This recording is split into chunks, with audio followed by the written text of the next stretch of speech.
Жамбыл облысы, Тараз қаласы, Өмірбек Жолдасбеков атындағы номер 50 орта мектептің математика пәні мұғалімі Шадеркулова Айман Әлімжановна. Сәлеметсіздер ме, оқушылар? Бүгін біз бір айнымалысы бар сызықтық теңсіздіктер тарауын бастаймыз. Осы тарау бойынша бүгінгі өтетін сабағымыз санды теңсіздіктер және олардың қасиеттері. Оқу мақсаты тура санды теңсіздіктердің қасиеттерін білу және қолдану. Сабақтың мақсаты санды теңсіздіктердің анықтамасын біледі, тура санды теңсіздіктердің анықтамасын біледі және санды теңсіздіктердің қасиеттерін біледі. Енді балалар, есте сақтау бөліміне тоқталайық. Бірінші қасиет: егер а мен в-ның айырмасының мәні оң сан болса, онда а саны в санынан үлкен болады. Екінші қасиет: егер а мен в-ның айырмасының мәні теріс сан болса, онда а саны в санынан үлкіші болады.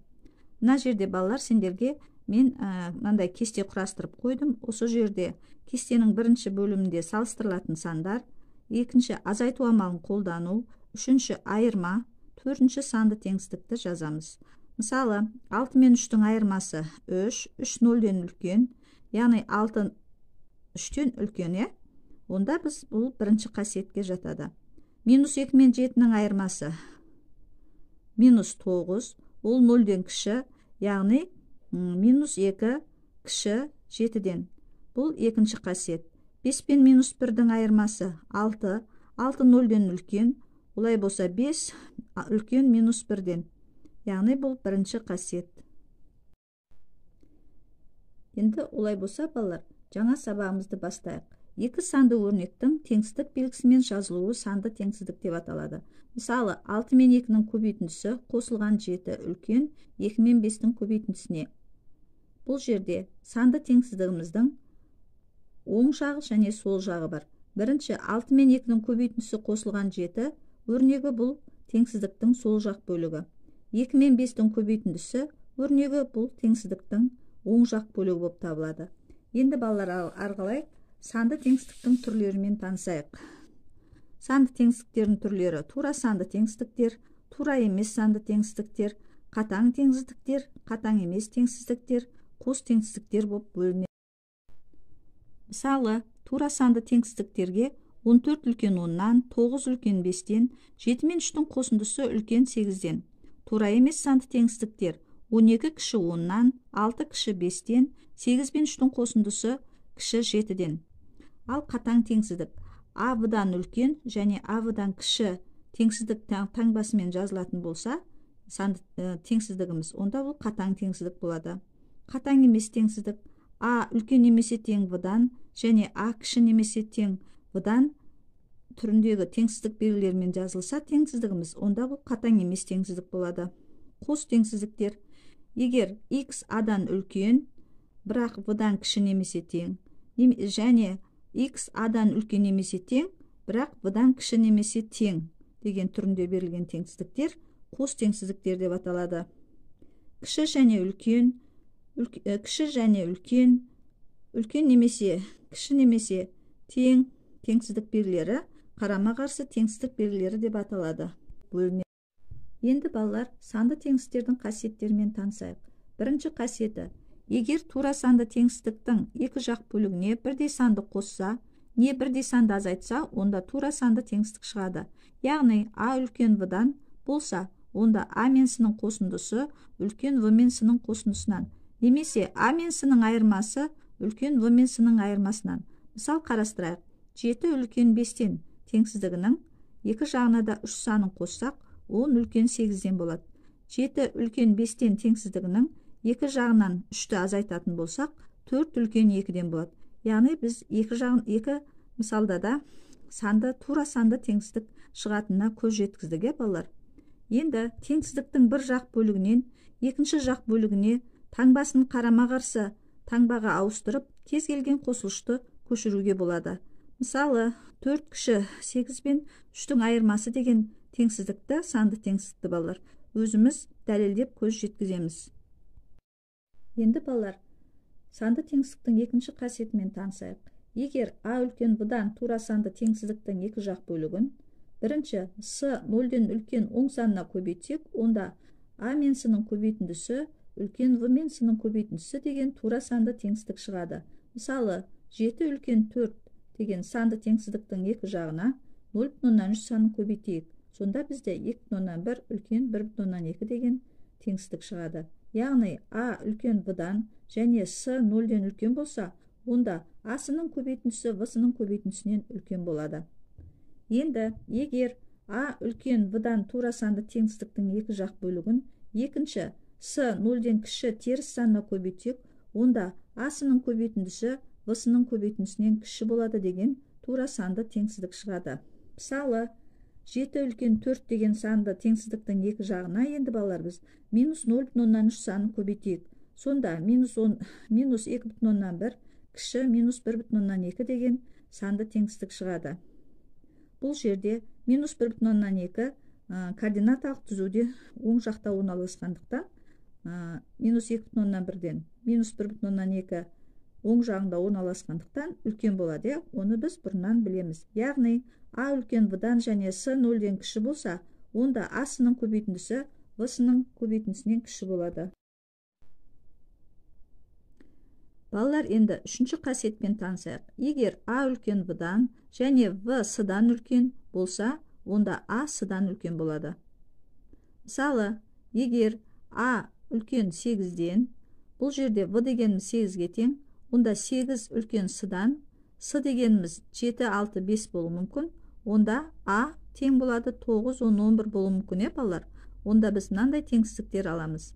11 үлкен 8-ден, 8 6-дан үлкен, 11 үлкен 6-дан деген тура санды теңсіздіктер аламыз.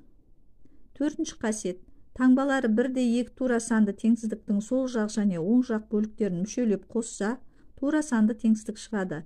Яғни А үлкен В-дан және С үлкен Д-дан болса, онда санды теңсіздігіміз А мен С-ның қосындысы үлкен В мен Д-ның қосындысынан деген тура санды теңсіздік шығады.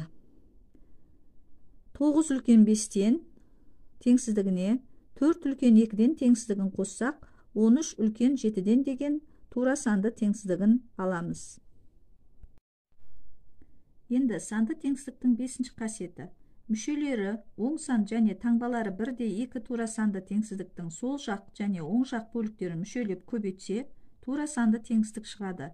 Яғни А үлкен В-дан, В үлкен 0-ден және С үлкен Д-дан, Д үлкен 0-ден болса, онда А-сының көбейтіндісі В-дың көбейтіндісінен үлкен болады.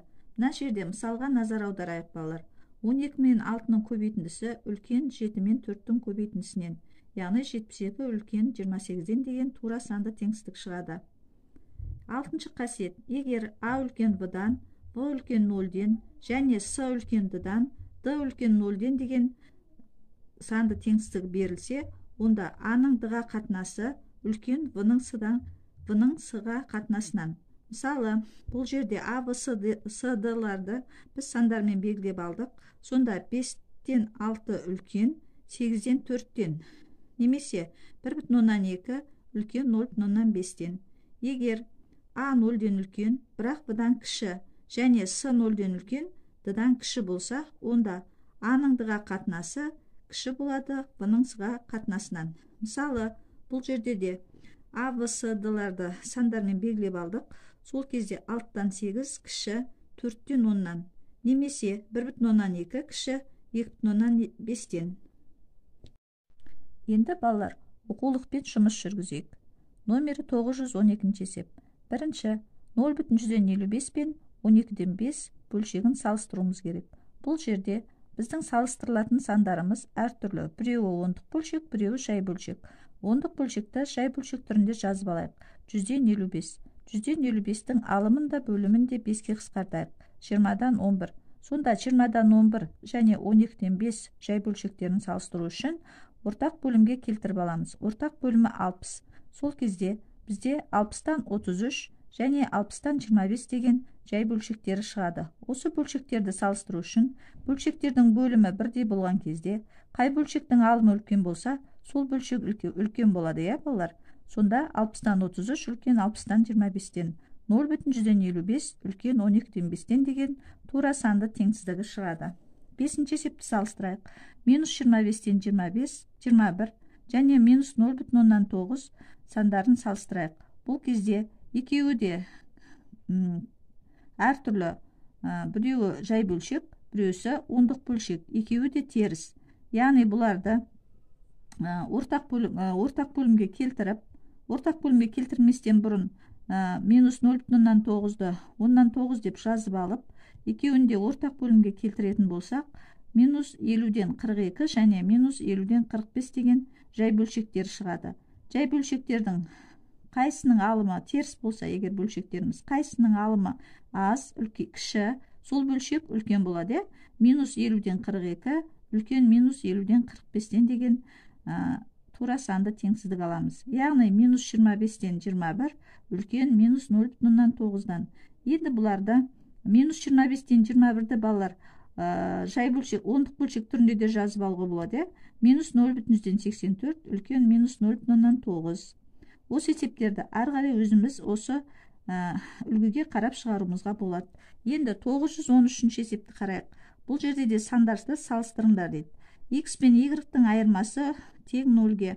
Бұл жерде Y-ті теңдіктің оң жағына шығаратын болсақ, X пен Y тең. Яғни екеуі тең деп саналады. Екінші, X пен Y-тың айырмасы тең 20-ға. X тең 20 қосылған Y. Яғни біз минус Y-ті теңдіктің оң жағына қарама-қарсы таңбамен ауыстырдық. Енді X пен Y теңесу үшін 20-ға қандай санды қоссақ X пен теңеседі. Сонда бұл жерде біздің X-іміз Y-тен үлкен болып тұр. Сонда X үлкен Y-тен деген тура санды теңсіздік аламыз. Енді осының астыңғы жағында балалармен осыған қарапайым дәлелдеу үшін қарапайым мысал келтіріп қойдым. Соны өздерің талдап дәлелдеулеріңізге болады. 913-тің де ары қарай өздеріңіз шығара бересіздер.